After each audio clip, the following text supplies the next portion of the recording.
I think I'm okay. Am I okay? Yeah. Yeah? I think we're good. Thank you. All right. Hello, everybody. It's wonderful to see so many people here and interested in the topic of this presentation. I hope you will stay after Dr. Mojola finishes her formal presentation, and we'll have question and answer and discussion. We'll have question and answer and discussion after her formal presentation is over.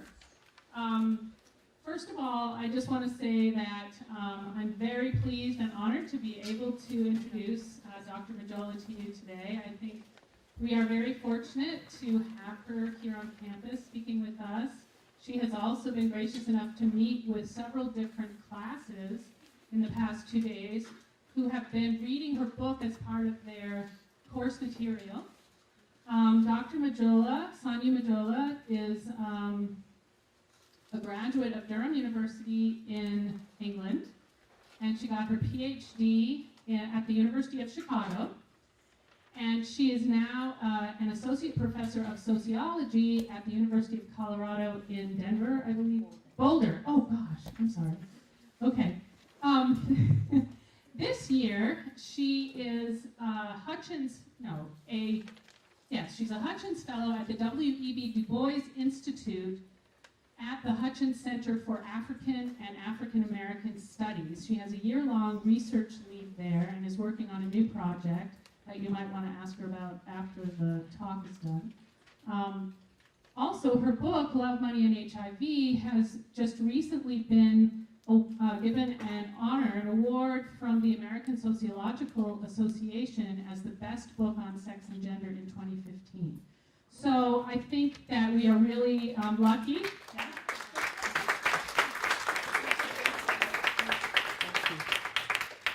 We're really fortunate to have her here this evening, and I'll turn over the program to her. Well, thanks for that introduction, and it's been really fun and interesting being here on this campus. NIU, it's been interesting to see what the Husky spirit is about, meet different students, enjoy the beautiful campus, especially in the fall. Especially honored that so many of you have read the book. I'm going to assume that you haven't read the book in my presentation, and I'm really looking forward to your comments and questions. So I'm first going to begin with a quote from Eric Peter Ekholm's book, The Picture of Health, that I found really quite striking. Individuals who enjoy good health rightly think of themselves as fortunate or lucky. But luck has little to do with the broad patterns of disease and mortality that prevail in each society. The striking variations in health conditions among countries and cultural groups reflect differences in social and physical environments. And increasingly, the forces that shape health patterns are set in motion by human activities and decisions. Indeed, in creating its way of life, each society creates its way of death. So in this book, I explore how societies produce gendered life and death outcomes among African youth. And in the process, I also illustrate why the HIV/AIDS epidemic in Africa unsettles conventional wisdom about the effects of wealth, education, and health outcomes. So I'm first going to give some background on the African HIV/AIDS pandemic, for those of you who are less familiar with it. I'll then talk about gender differences in HIV rates. And then I'll talk about a sort of tale of three paradoxes. So I'll talk about the paradox of wealth, education, and employment, and then offer some concluding thoughts. So first, some background. The HIV/AIDS pandemic in Africa is now in its 4th decade. And while significant progress has been made, or as Michael Sidibe, the head of UNAIDS, says, the curve of the epidemic has bent, the numbers, especially for Africa, remain quite grim. So these statistics here from the UNAIDS 2014 report. So every year in December, World AIDS Day, they produce a new report on the state of the HIV/AIDS epidemic. And of the 35 million people now living with HIV/AIDS worldwide, 24.7 million live in sub-Saharan Africa. 58% of them are women. So it's now predominantly women who are infected with HIV in Africa. The annual incidence in new cases was 1.5 million new infections and 1.1 million AIDS deaths. So the deaths in part reflect the fact that less than half the people who need medication to prolong their lives receive access to it. So there's considerable variation from country to country. So some countries have much higher coverage of this medication. For those of you who don't know, there isn't a cure for HIV/AIDS. What there is medication that prolongs the lives of people living with HIV and AIDS. So in the absence of this medication, people live anywhere from 6 to 10 years before death. So even though the numbers are constantly improving, there's still a really long way to go. So for many Africans, HIV is still a death sentence. So I first became interested in gender differences in HIV rates when I came across this article several years ago. It described the results of a representative household-based survey that found that almost 30%, so take that in, 30% of 15 to 19-year-old girls and almost 40% of 20 to 24-year-old young women were HIV positive in a town called Kisumu, Kenya. And these rates were disproportionately higher than young men, so 5 to 6 times higher compared to young men the same age.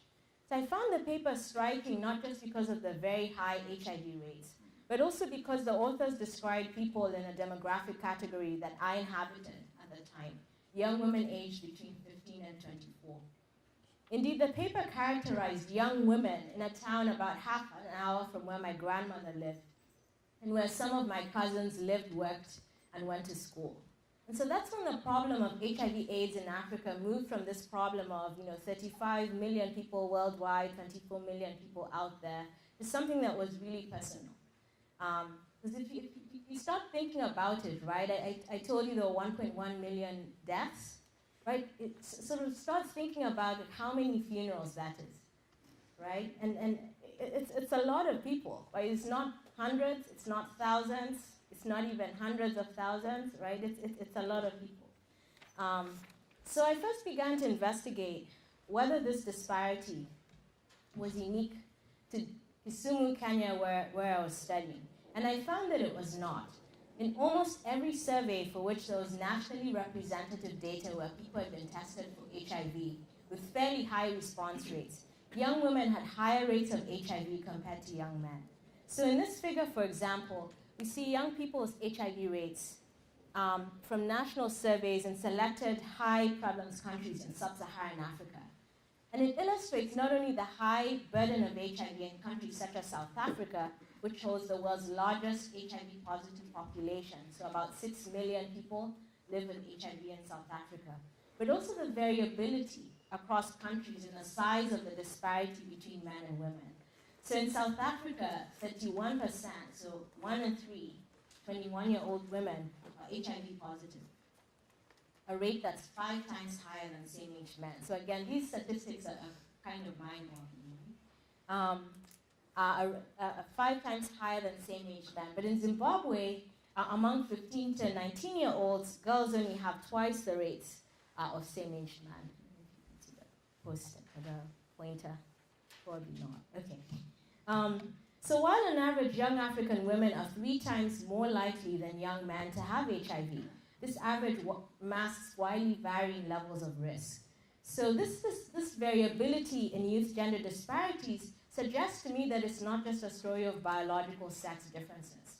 Right? Something more must be at work.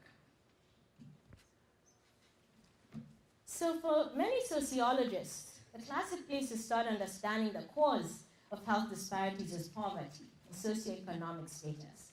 Indeed, it's something of a sociological truism, common sense, right? Influentially formalized in what is called fundamental cause theory, socioeconomic status is considered a primary cause of health outcomes because the association between poverty and health persists, even though intervening mechanisms or risk factors might change. So it's primarily a resource-based theory. So the authors note the essential feature of fundamental social causes is they involve access to resources that can be used to avoid risks or to minimize the consequences of disease once it occurs. So those who command the most resources in terms of information, in terms of income, health insurance, things like that, are the ones who are most able to avoid risk, disease, and the consequences of disease. But the HIV pandemic seems to completely confound this theory. So as many scholars have found, using nationally representative surveys, wealthier people have higher rates of HIV in Africa. So this is one of the biggest misconceptions, I think, of the HIV epidemic in Africa is, I think the assumption is that it's the poorest who have HIV. But actually, if you look at survey after survey, it's the wealthiest people with the highest rates of HIV. And so this is also the case in Kenya, where wealthier men and women have the highest rates of HIV compared to and education is similarly puzzling, with many studies across the continent finding that more educated people have higher rates of HIV. So again, completely confounding, right? We assume it's a disease of ignorance, but it turns out that the more educated people have higher rates of HIV. And so in Kenya, in the latest survey, women with no education have the lowest rates of HIV. And finally, in Kenya, women who work outside the home have higher rates of HIV compared to women who do not. Okay, so that's why I call them paradoxes. Real puzzles of why don't we see the standard relationships to health that we'd expect to see. So in some, people with the most access to resources, wealthy, educated Africans, appear to be the most vulnerable to HIV. And it was these statistical puzzles that led me to pursue a mixed methods study, not just focusing on survey analysis, which wasn't entirely clear, but engaging in qualitative work in a high HIV prevalence area to investigate the mechanisms that were producing these trends. So my study drew on both quantitative and qualitative data. Quantitative data came from the Kenya Demographic and Health Surveys. Qualitative data came from interview and ethnographic fieldwork among the Luo ethnic group, Nyanza Province, Kenya. So I did about 74 interviews, individual and focus group interviews, about 20 key informant interviews, and then also ethnographic observation over 7 months. I conducted my interviews in 3 languages, English, Swahili, the national language, as well as Luo, the ethnic group language, which I had to learn in the course of fieldwork. So grounded theory shaped my back and forth movement between survey and fieldwork data, both during data collection as well as subsequent data analysis and writing. So codes that came from the qualitative material were explored in quantitative data and vice versa. So for example, the gender difference in HIV rates in a survey I'll show you in a bit prompted focus group and individual interviews.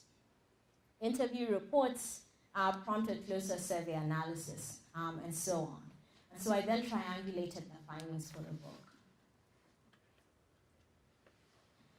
So I decided to focus on this particular ethnic group, not just because the paper that sparked my interest, Kisumu is the capital of Nyanza province, and the Luo are the most populous ethnic group in the province, but also because it has and has had the highest HIV prevalence rates in the country, as this figure shows. So another set of shocking statistics. And so what you're seeing here is that almost 1 in 4 Luo women and about 18% of Luo men are HIV positive. And when you look by province, you'll see that about 18% of Luo women and about 11% of Luo men are HIV positive. And the irony of the epidemic this side of a cure is that good news means that these numbers